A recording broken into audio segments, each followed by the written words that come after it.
wa rahmatullah mbokk yi aay yi ma leen di bëgg taril di leen ko fàttali dafay wuuteeg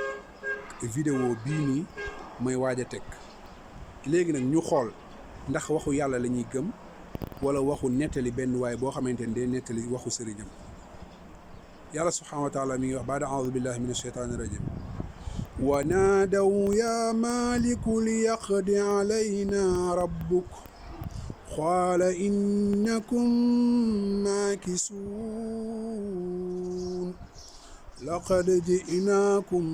بالحق ولكن أكثرهم للحق كارهون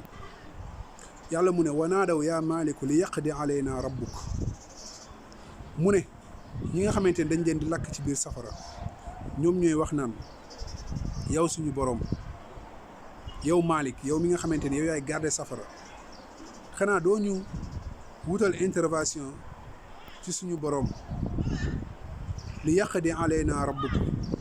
Malick lu mu leen di tontu qaala innakum maakisuun mooy malaaka boobu noonu yéen de fii ngeen di sax laqad ji'naakum bil haqq ñun de alquran ñëwoon na ci dëgg yonent bi sallallahu alayhi wasallam ñëwoon na ci dëgg waaraatekat yi ñëwoon nañ ci dëgg di leen wax dëgg walakin aksarakum lil haqqi kaarihun waaye li ëpp ci yéen da ngeen a weddi woon dëgg googu muy alquran naan yàlla du bind jaam bi ba pare di ko lakk ak yu demee noonu naka noonu yàlla subhaanahu wa taala nit ñuy wax ci safara day wax naan halim talaati wa taqulu hal min madid safara day wax naan yow suñu borom moo ndax am nga loo ma moo ndax fees nga suñu borom moo koy wax moo ndax yow fees nga yow safara halim talaati mu ne ko hal min madid moo ndax da ngaa am loo may dolli kon yàlla moom mooy joxe ndigal foofu noonu yàlla moom mooy wax ak safara bi te tamit yàlla moom moo am ndigal sañ-sañ pour wax safara bi ne dinaa lakk nii wala dinaa dolli nii wala yu demee noonu yàlla subhaanahu wa taala waxat ci beneen aaya alquran mu ne la am la anna jahannama min al jinnati wan naasi ajmain mu ne man de dinaa feesal safara ci nit ak jinne ñi nga xamante ni dañoo beewoon bañoon a topp santaane yàlla bañoon a topp ndigalu yonent bi sallallahu alayhi wa sallam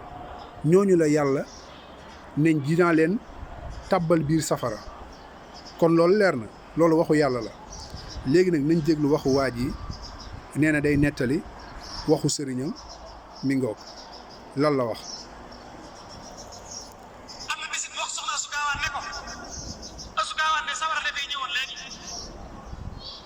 nee naa day xuloog man ko Mbàkke de yaay nga ko yow de Mbàkke koo xulool yaay ko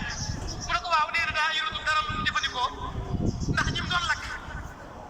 dañ ko ne kuy ko Ahmadu na ko fa bàyyi te neen loxo bu mu laal mu ne ko Ahmadu ma moom daa ñëw fii ni ma xanaa yow yaa moom ñëpp waaye nee na daa ñëw nag di ma jàmbat ne daa ràgg lool amatul dara lu mu jëfandikoo te sawara wi mi ngi kiim ne ma nag ginnaaw yaa ma xañ lu ma daan jëfandikoo bala maa jóge fii rek ma ko jox nee na ma ne ko fii la ñuy joxe yow nee na ba ma lëlee nag ba la jël ma laa na gees nii nga mbirum Ibra Faal jox loolu si soxna Asu Gaawaan moo ko nettali maa ngi ko dégg si ñëpp sama dugg suñu soxay kon nañu moytu ci mbirum Cheikh Ibra Faal. mbokk yi dégg ngeen nee nañ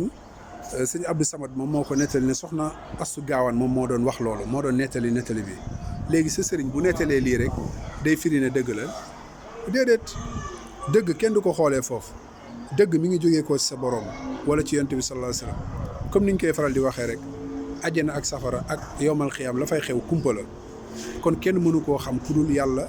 moom moo la koy xamal wala yonent bi sallallahu alayhi wasallam te fan la koy xamalee mooy ci alxuraan wala ci sunna yonent bi sallallahu alayhi wasallam te lii muy wax nii du dëgg képp koo xamante da ngaa bàyyi santaane yàlla dañ lay tegaat ci yoon wax la ne da ngaa bàyyi santaane yàlla bu fekkee ne yàlla dafa àtte ci yow ne yow doo jullit dañ koy àtte ci yow